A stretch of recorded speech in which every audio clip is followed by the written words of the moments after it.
Break के बाद स्वागत है आपका और अब बात करेंगे अपना हिमाचल की। दरअसल 10 मार्च से हिमाचल प्रदेश विधानसभा का बजट सत्र शुरू होने जा रहा है और इसको लेकर तैयारियां भी शुरू हो गई हैं।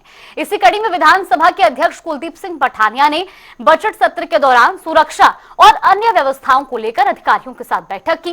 बैठक में अध्यक्ष ने अधिकारियों को सत्र के दौरान विधानसभा में सुरक्षा व्यवस्था और अन्य व्यवस्थाओं के लिए जरूरी तैयारी करने के निर्देश भी दिए हैं। वो 10 मार्च से शुरू होने जा रहा है और वो 28 तक चलेगा। और चूंकि इस कैलेंडर ईयर का ये पहला सेशन है तो प्रेसिडेंट ये है कि उसमें गवर्नर साहब एड्रेस करते हैं, तो 10 को गवर्नर साहब का एड्रेस है। उसके बाद फिर मोशन ऑफ थैंक्स आता है नेक्स्ट डे और उसके ऊपर चर्चा होती है और लगभग 4 दिन तक वो चर्चा रहेगी। और उसके बाद फिर बजट प्रेजेंटेशन है, उस पर भी 4 दिन की चर्चा है और बीच में supplementary legislative business, question hour, zero hour और कोई भी जो है कोई इम्पोर्टेंट इशू जो माननीय सदन के या सचिवालय के ध्यान में आता है तो उसको चर्चा में हम लाते हैं। तो वहीं मंडी में अंतर्राष्ट्रीय शिवरात्रि महोत्सव के शुभारंभ पर सीएम सुखविंदर सिंह सुक्खू ने शिवधाम प्रोजेक्ट के लिए 100 करोड़ रुपए देने का ऐलान किया था, लेकिन अब इस घोषणा को पूर्व सीएम जयराम ठाकुर ने झूठा करार दिया है। जयराम ठाकुर ने सीएम की घोषणा पर प्रतिक्रिया देते हुए कहा कि इस प्रोजेक्ट के लिए केंद्र के जरिए एडीबी की 250 करोड़ की राशि पहले ही स्वीकृत हो चुकी है, जिसमें 50 करोड़ का टेंडर लगाकर काम भी हो चुका है। शेष 200 करोड़ की राशि खर्च होना बाकी है। सीएम अब पहले से स्वीकृत राशि में से भी सिर्फ 100 करोड़ देने की झूठी घोषणा कर गए हैं। मुख्यमंत्री जी मेहरबानी करके ये छोटी काशी मंडी में आकर के आप फिर झूठ बोल करके चले गए हैं।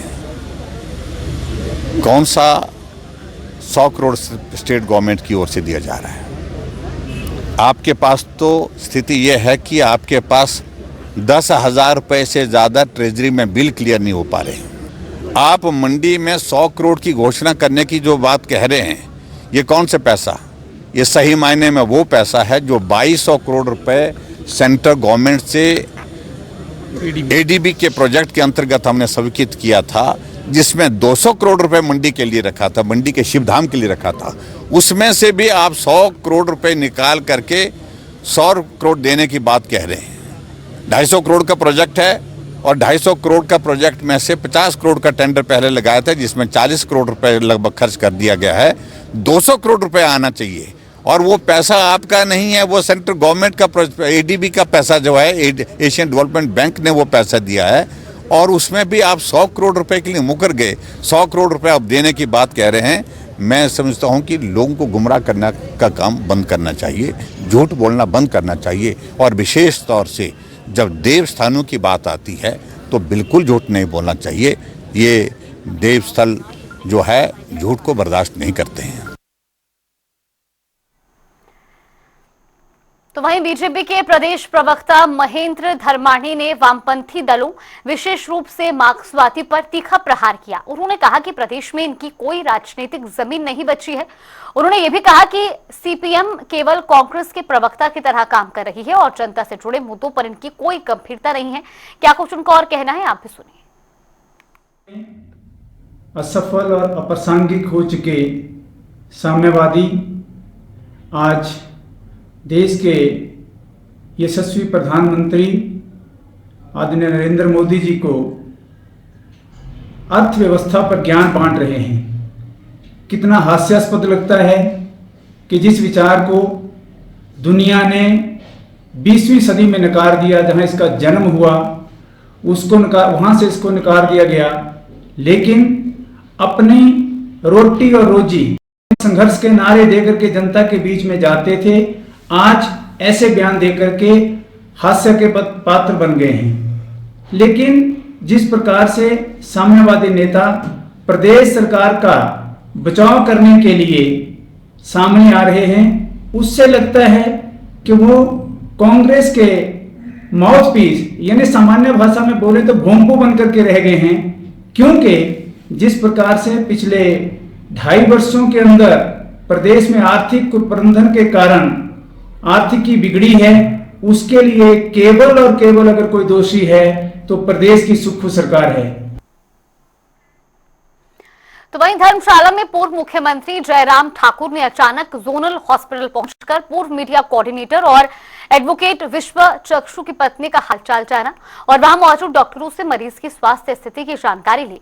साथ ही विश्व चक्षु और उनके परिवार को हर संभव सहायता का आश्वासन भी दिया और ईश्वर से शीघ्र स्वस्थ लाभ की कामना की। तो वहीं इस दौरान जयराम ठाकुर ने सत्ता पक्ष के बयान पर पलटवार करते हुए कहा कि मौजूदा सरकार मंदिरों के चंदे को सुख आश्रय और अन्य योजनाओं में खर्च करने की तैयारी कर रही है। और आगे क्या कुछ उन्होंने कहा आप भी सुनिए।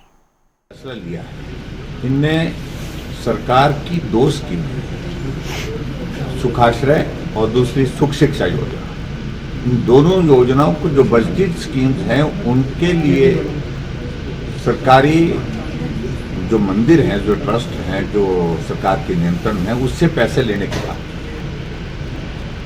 और जबकि हमारी बात अगर कर रहे हैं, मैं बड़ा स्पष्ट करना चाह रहा हूं, हमारी बात कर रहे हैं, हमने सरकार की स्कीमों को चलाने के लिए पैसा नहीं लिया वहां मंदिर से।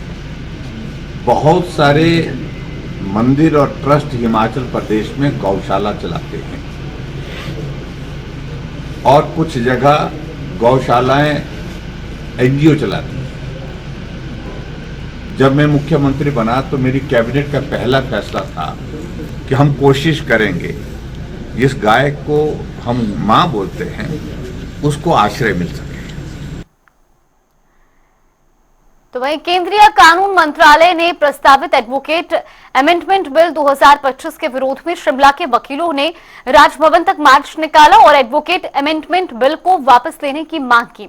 हिमाचल के एडवोकेट 2 दिन से सभी अदालतों में कामकाज का बहिष्कार कर रहे हैं और इस वजह से अदालती काम भी प्रभावित हुए हैं।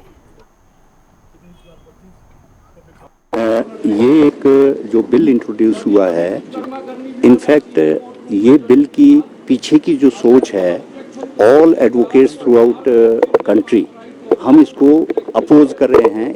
इसको हम ये साजिश मान रहे हैं कि ये एक हमारी जो वकीलों की एक संस्था होती है उसको डिस्टेबलाइज करने की एक अटेम्प्ट है और ये एक बड़ा सिस्टमेटिक तरीका है।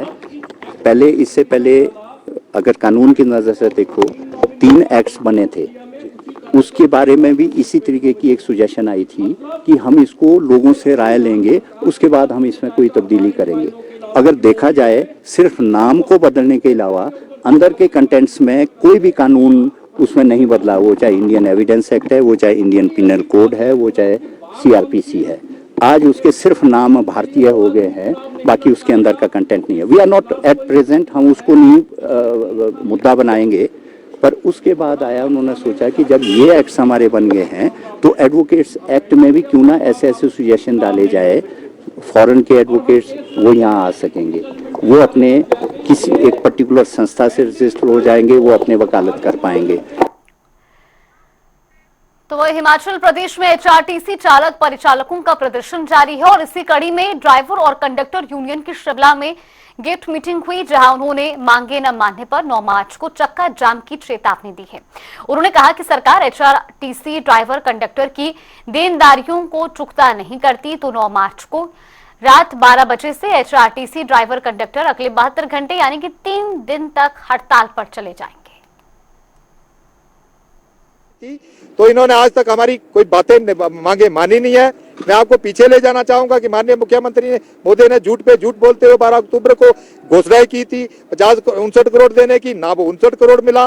मार्च के पहले उन्होंने कहा था कि सारे ड्यूज आपको दे दिए जाएंगे, ना वो मिले। उसके बाद 1 जनवरी को उन्होंने एक झूठ और बोला था कि आपको 15 करोड़ दे दिया जाएगा, वो भी नहीं दिया। फिर उसके बाद